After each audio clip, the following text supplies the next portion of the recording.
Polri, akun-akun mana saja yang bisa dibilang hoax, yang tindakannya seperti apa, siapa di balik pemilik akun itu. Kedua, ketiga Pak, soal pemasangan pagar di beberapa pusat perbelanjaan, tidak hanya di Jakarta dan tidak hanya di Jakarta, di beberapa daerah. Ini pantauan yang Kopolkam sendiri, pemerintah sendiri sudah berapa pusat perbelanjaan sih Pak yang memang melakukan hal tersebut, dan sikapnya seperti apa menurut pandangan terakhir?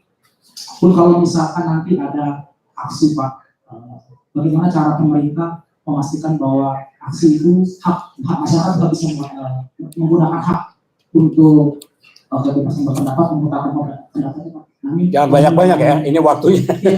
Waktu kami. Oke. Iya. Ya. Saya jawab ya, satu ini. Video itu saya nyatakan tidak benar. Tidak ada di wilayah Indonesia, di tanah air kita, ada hoax-hoax yang seperti itu. Mungkin itu terjadi pada masa lalu. Pada saat sekarang ini ke depan tidak ada. Kami sudah bekerja bersungguh-sungguh dengan tenaga yang kuat dan keras, kami bersama-sama dengan Pak Panglima, Pak Kapolri, Pak Kabin selalu memberikan informasi itu sama sekali tidak ada.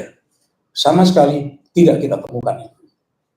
Akun siapa ini? Ada akunnya Mas, kami akan temukan itu. Maka tadi saya katakan kalau misalnya terjadi bahwa itu ada indikasi dan bisa memenuhi ketentuan dia pelanggaran tindak pidana, kami akan lakukan itu dan kami akan melakukan tindakan secara tegas. Gitu. Pemasangan pagar, nggak ada itu ya. Pemasangan pagar bahkan responnya dulu kepala daerah yang bersangkutan sudah menyelesaikan, baik yang di Surabaya maupun yang di Jakarta. Tidak ada kaitannya dengan hubungan seperti yang digulirkan kabar-kabar yang akan datang. Tidak ada.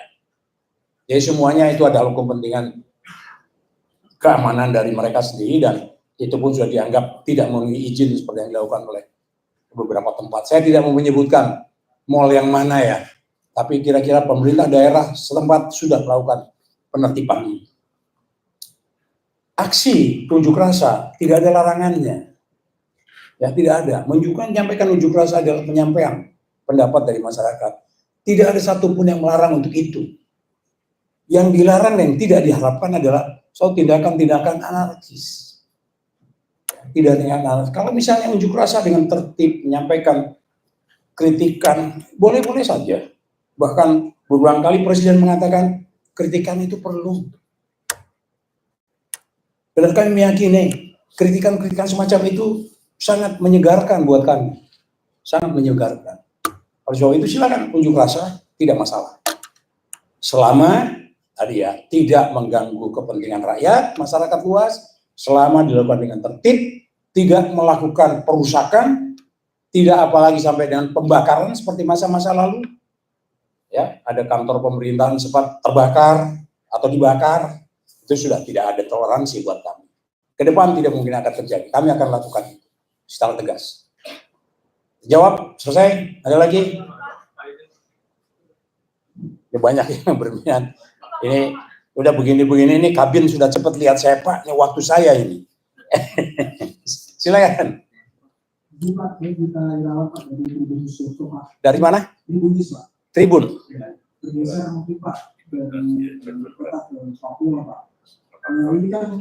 Ini kan insiden kekerasan kan masih terjadi ya Pak, yang mengatakan sipil Komnas HAM sendiri dicatat sampai semester ini sudah 40 sekian korban itu ada sipil Pak. Nah ini kan terbaru juga ada di Jaya yang timur dan juga Berkara Pak. Nah ini bagaimana pemerintah kemudian memastikan rasa aman dan perlindungan kepada masyarakat sekaligus mencegah kekerasan itu yang mengorbankan warga sipil itu kembali terjadi. Yang pertama. Yang kedua, apakah kemudian pola penanganan Papua saat ini perlu dievaluasi agar stabilitas keamanan masih bisa dijaga, tapi juga masyarakat sipil di sana juga masih bisa dilindungi. Ya. Baiklah, apa yang dilakukan oleh Polri dan TNI di Papua itu adalah memberikan perlindungan kepada masyarakat kita di situ. Bahwa terjadi akhir-akhir kemarin seperti di Yahukimo, begitu, itu juga sudah. Panglima TNI sudah melakukan langkah-langkah yang tepat supaya tidak bertambah lagi pengorbanan itu.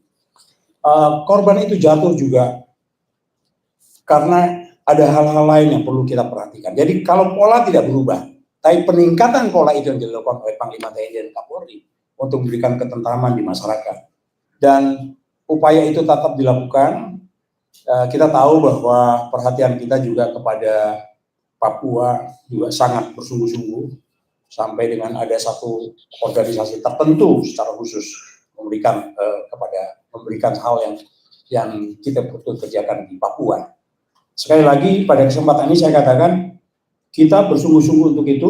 Kita tidak mau lagi ada korban masyarakat sipil yang mungkin bahkan bukan hanya dengan masyarakat sipil yang bahkan orang asli Papua sendiri juga nggak ada yang jadi korban di situ. Jadi sekali lagi saya katakan tidak ada perubahan pola, tapi ada peningkatan pola-pola yang sekarang berlaku itu dilakukan bersama-sama antara Panglima TNI maupun Kapolri yang berada di sana. Saya kira itu yang perlu sampaikan. Ada satu lagi.